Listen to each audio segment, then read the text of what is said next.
Munich হত্যাকাণ্ডের প্রতিশোধ নিতে ১৯৭২ সালে অপারেশন র্যাথ অফ গড শুরু করে ইসরায়েলের গুপ্তচর সংস্থা মোসাদ। খুঁজে খুঁজে হামলাকারীদের শেষ করে ইসরায়েল। এবার হামাসকে মুছে ফেলতে সেই ধরনেরই কি কোনো কৌশল নিল নেতানিয়াহুর দেশ? তেমনটাই মনে করছেন বিশেষজ্ঞদের একাংশ।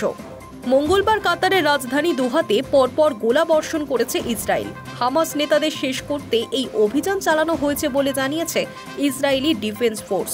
কিন্তু দোহার ঠিক কোন কোন জায়গায় বিস্ফোরণগুলি হয়েছে তা এখনো স্পষ্ট নয়।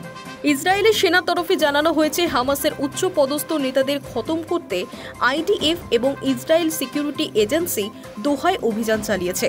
বছরের পর বছর ধরে হামাসের এই সদস্যরা সন্ত্রাসী সংগঠনটির কার্যক্রম পরিচালনা করে আসছে। ২০২৩ সালের ৭ই অক্টোবর ইসরায়েলের নৃশংস গণহত্যার জন্য তারা সরাসরি দায়ী।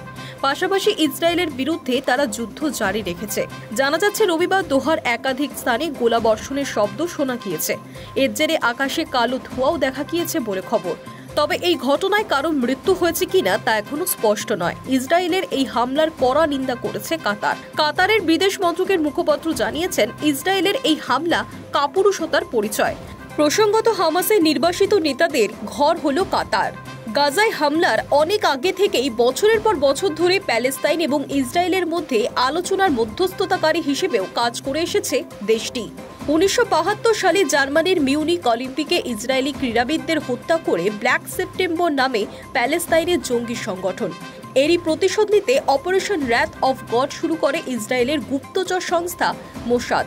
২০ বছর ধরে চলা এই অপারেশনে হামলাকারীদের খুঁজে খুঁজে বের করে খতম করা হয়। বিশেষজ্ঞদের একাংশের মতে এবার হামাসকে শেষ করতেই সেই রকমই কোনো কৌশল নিয়েছে ইসরায়েলের প্রধানমন্ত্রী Benjamin Netanyahu. Hi News network.